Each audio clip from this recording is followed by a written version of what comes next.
അമൃത്സറിലെ ഒരു ഫേമസ് ഹോട്ടലാണ് മജാ കോണ്ടിനെൻ്റൽ. മജാ കോണ്ടിനെൻ്റലിൽ വന്നു കഴിഞ്ഞാൽ ഇവിടുത്തെ തവ മട്ടൺ വളരെ ഫേമസ്. തവ മട്ടൺ. അപ്പോൾ ഈ തവ മട്ടൺ എങ്ങനെയാണ് എന്നറിയാനായിട്ടാണ് ഇപ്പോൾ ഈ കിച്ചണിൽ ഞാൻ നിൽക്കുന്നത്. അപ്പോൾ തവ മട്ടന് വേണ്ട കാര്യങ്ങളൊക്കെ ഇവിടെ റെഡിയാണ്. ഞാൻ കുറച്ച് കാര്യങ്ങളൊക്കെ ഷെഫുമാരോടൊക്കെ ചോദിച്ച് മനസ്സിലായി. ഷെഫ് आपका नाम क्या है? मेरा नाम നവരാജ് പാണ്ഡെ. രാജു. ഓക്കെ. രണ്ട് എക്സ്പേർട്ട് ഷെഫ്സാണ്, ഇതിൻ്റെയൊക്കെ പിന്നണിയിൽ പ്രവർത്തിക്കുന്ന ആൾക്കാരാണ്. അപ്പോൾ ഇവിടെ കുറച്ച് കാര്യങ്ങൾ റെഡിയായിട്ട് വെച്ചിട്ടുണ്ട്. അതിൽ പ്രധാനമായിട്ടും മട്ടനാണ്. മട്ടൺ ഓൾറെഡി വേവിച്ചിട്ട് അതിൻ്റെ ഗ്രേവി പ്രത്യേകിച്ച് മട്ടൺ വേറെ, അങ്ങനെയാണ് ഇവിടെ ആദ്യം വച്ചിരിക്കുന്നത്. അതൊരു സ്റ്റൈല്.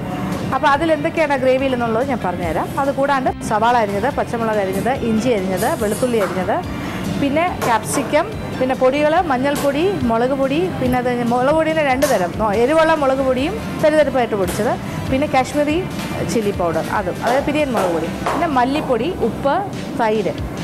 ഇത്രയും സാധനങ്ങളാണ് എൻ്റെ ഫ്രണ്ടിൽ ഇപ്പോൾ ഇരിക്കുന്നത്. പിന്നെ ജിഞ്ചർ ഗാർലിക് പേസ്റ്റ്, ഇത്രയും കാര്യങ്ങളുണ്ട്. പിന്നെ ഇവിടെ മട്ടൺ വേറെ വേവിച്ചതും മട്ടൻ്റെ കൂടെ കുറച്ച് ഗ്രേവി ഇങ്ങനെ പ്രത്യേകം വെച്ചിരിക്കും. അത് സെപ്പറേറ്റ് ആണ്. ഇത് മട്ടൺ ഈ ഗ്രേവിയിൽ നിന്ന് എടുത്തു മാറ്റിയതാണ്, വേവിച്ച ഗ്രേവി. അപ്പോൾ ഈ ഗ്രേവി എങ്ങനെയാണ് തയ്യാറാക്കുന്നതെന്നാണ് ഞാൻ ചോദിച്ചത്. അതിനവർ പറയുന്നത്, അപ്പോൾ ഒരു 5 കിലോ മട്ടൺ ആണെങ്കിൽ ഒരു 3 കിലോ സവാള അരിഞ്ഞത്, അതിൻ്റെ കൂടെ ഇഞ്ചി വെളുത്തുള്ളി അരച്ചത്, അതിൻ്റെ പിന്നെ ചേർന്ന് ടൊമാറ്റോ 2 കിലോ ടൊമാറ്റോ, പിന്നെ അത് കഴിഞ്ഞിട്ട് മുളക് പൊടി, കുറച്ച് മഞ്ഞൾപ്പൊടി, കുറച്ച് ഗരം മസാല, ഇതെല്ലാം കൂടെ വഴറ്റി അതിലിട്ട് മട്ടൺ വേവിക്കും.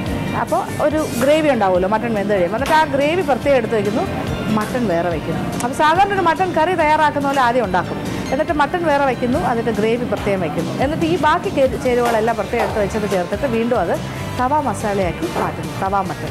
അപ്പോൾ മനസ്സിലായല്ലോ, ഒരു മട്ടൺ കറി പോലെ ചെയ്യുന്നു, എന്നിട്ട് കഷ്ണം മാറ്റുന്നു, ഗ്രേവി കുറൂറ എന്നുള്ള ചാറ് മാറ്റി വയ്ക്കുന്നു, പിന്നെ വേറെ കുറേ സാധനങ്ങൾ ചേർത്തിട്ട് വീണ്ടും അതൊരു പുതിയ ഡിഷാക്കി മാറ്റും. അതാണ് തവ മട്ടൺ.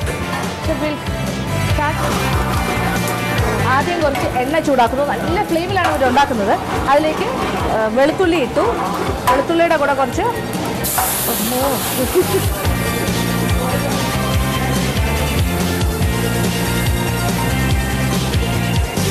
ആദ്യം എണ്ണ ഒഴിച്ച് ചൂടാക്കി അതിലേക്ക് ചെറുതായിട്ട് അരിഞ്ഞ വെളുത്തുള്ളി ഇട്ടു. അതൊന്ന് മൂത്ത് തുടങ്ങിയപ്പോൾ കുറച്ച് മുളക് പൊടി, അതിൻ്റെ കൂടെ ഇപ്പോൾ മുളക് പൊടി ഒന്ന് മൂത്ത് കഴിഞ്ഞപ്പോൾ അതിലേക്ക് സവാള വലുതായിട്ട് അരിഞ്ഞത്, ക്യാപ്സിക്കം വലുതായി അരിഞ്ഞത്, 2-3 പച്ചമുളക് നീളത്തിന് അരിഞ്ഞത്, 3 കാര്യങ്ങൾ ഇട്ടു. അതിനകത്തേക്കും കൂടെ ഫ്ലെയിം കയറ്റിയാണ് അവർ ചെയ്യുന്നത്. എനിക്കൊണ്ട് ആ ഒരു ബേൺഡ് സ്മെല്ല് അല്ലെങ്കിൽ ബേൺഡ് ഫ്ലേവർ കിട്ടാൻ വേണ്ടിയിട്ടായിരിക്കും.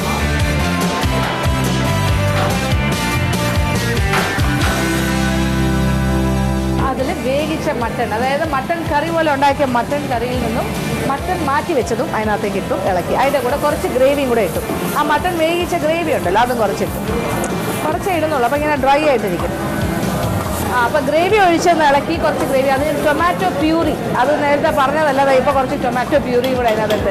ടൊമാറ്റോ ഒന്ന് വേവിച്ച് അരച്ചെടുത്താണ് ടൊമാറ്റോ പ്യൂറി, തൊലി കളഞ്ഞ് ബ്ലാൻഡ് ചെയ്ത്. ബട്ടർ. ഇനി അതിലേക്ക് കുറച്ച് ബട്ടറും കൂടെ ചേർത്തത്. ഈ ഷെഫുമാരൊക്കെ പെട്ടെന്ന് ഫാസ്റ്റായിട്ടാണ് ചെയ്തത്, അതുകൊണ്ട് നമുക്ക് കണ്ണൊന്ന് അടച്ചാൽ സംഗതി കയ്യിൽ നിന്ന് പോയി. അപ്പോൾ ഞാൻ നോക്കിയപ്പോൾ ഏതാണ്ടൊക്കെ എടുത്തിടുന്നത് അത് അടുത്തെടുത്ത്. ഉപ്പ്, കുറച്ച് ഉപ്പിട്ടു. ഓക്കെ. ഇനി എരിവുള്ള മുളക് പൊടി, മല്ലിപ്പൊടി, കുറച്ച് എല്ലാം ഓരോ ശകലം, കസൂരി മേത്തി, കുറച്ച് വെള്ളം. അപ്പോൾ കണ്ണടച്ച് ഉറങ്ങുന്നതിന് മുമ്പ് കാര്യങ്ങളൊക്കെ കഴിഞ്ഞുകൊണ്ടിരിക്കുന്നത്. അതാ ഇപ്പോൾ ഇഞ്ചി നീളത്തിനരിഞ്ഞത്, ജൂലിയൻ കട്ടിങ് നീളത്തിനരിഞ്ഞ ഇഞ്ചി അവസാനം ഇട്ടു. ഫ്രഷ് ക്രീം ഏറ്റവും അവസാനം, അത് കുറച്ചിട്ട് ഇളക്കി. അയ്യോ ഫാസ്റ്റാണ്, നിങ്ങളും ശ്രദ്ധിച്ചിരിക്കുക, അല്ലെങ്കിൽ മനസ്സിലാക്കുക. ഹോട്ടൽ കുക്കിംഗ് എന്ന് പറയുമ്പോൾ ഇങ്ങനെയാണ്, വളരെ ഫാസ്റ്റാണ്. അവർക്ക് റെഡിമെയ്ഡ് ഗ്രേവീസ് ഉണ്ട്. അവർ കുറേ ഗ്രേവി ആദ്യമേ ഉണ്ടാക്കി വെക്കും, പിന്നെ അതിൽ നിന്നും കുറച്ച് ഇട്ടിട്ടാണ് ഓരോരോ ഡിഷസ് ആയിട്ട് ഉണ്ടാക്കുന്നത്. അങ്ങനെ പറ്റുള്ളൂ, ഓർഡർ അനുസരിച്ചല്ലേ ചെയ്ത് കൊടുക്കുന്നത്. അപ്പോൾ റെഡിമെയ്ഡ് ഗ്രേവി കുറച്ച് വേണം ഉണ്ടാക്കി. ഓക്കെ, സർക്കാർ റെഡി ആയി കഴിഞ്ഞു. ഇനി അത് ഒരു പാത്രത്തിൽ അലങ്കരിച്ച് വെക്കാൻ പോകുന്നത്, അതും വളരെ പ്രധാനമാണ്. ഹോട്ടൽസിലൊക്കെ ആണെങ്കിൽ അലങ്കാരത്തിന് ഒരുപാട് പ്രാധാന്യമുണ്ട്. നല്ല പ്രസൻറ്റേഷൻ ആയിരിക്കും, അത് നോക്കിക്കോളും.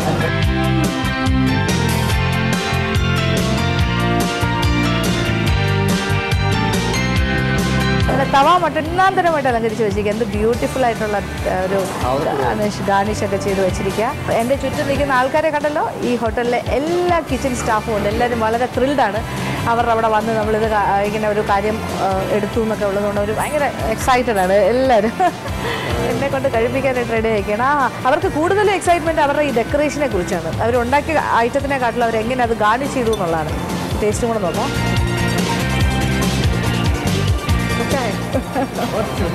बहुत अच्छा बहुत अच्छा വളരെ നന്നായിരിക്കുന്നു വെരി സ്പൈസി റോട്ടി ബിയാ ഓക്കെ ബട്ടർ നാനും കൂടെ ചേർത്ത് കഴിക്കണം അപ്പോൾ കുറേ കൂടി നന്നായിരിക്കും അപ്പോൾ ഇത്ര എരിവ് തോന്നത്തുമില്ല കാര്യം കയ്യിൽ ചപ്പാത്തിയോ റോട്ടിയോ നാനോ എന്തെങ്കിലും ചേർത്ത് വെക്കാം എന്തായാലും എല്ലാവരും ഹാപ്പി ഞാനും ഹാപ്പി അപ്പോൾ രാത്രിയാണിത് ഇന്നത്തെ കാഴ്ചകളെല്ലാം കഴിഞ്ഞു വേണ്ടേ ഇന്ന് വളരെ തിരക്കുള്ള ദിവസമായിരുന്നു ഇനി നാളെ ഒരുപാട് കാര്യങ്ങൾ ചെയ്യാനുണ്ട് അതുകൊണ്ട് രാത്രിയായി ഞാൻ പോകുന്നു ഇനി വീണ്ടും നാളെ വരും അതുവരെ ഓക്കെ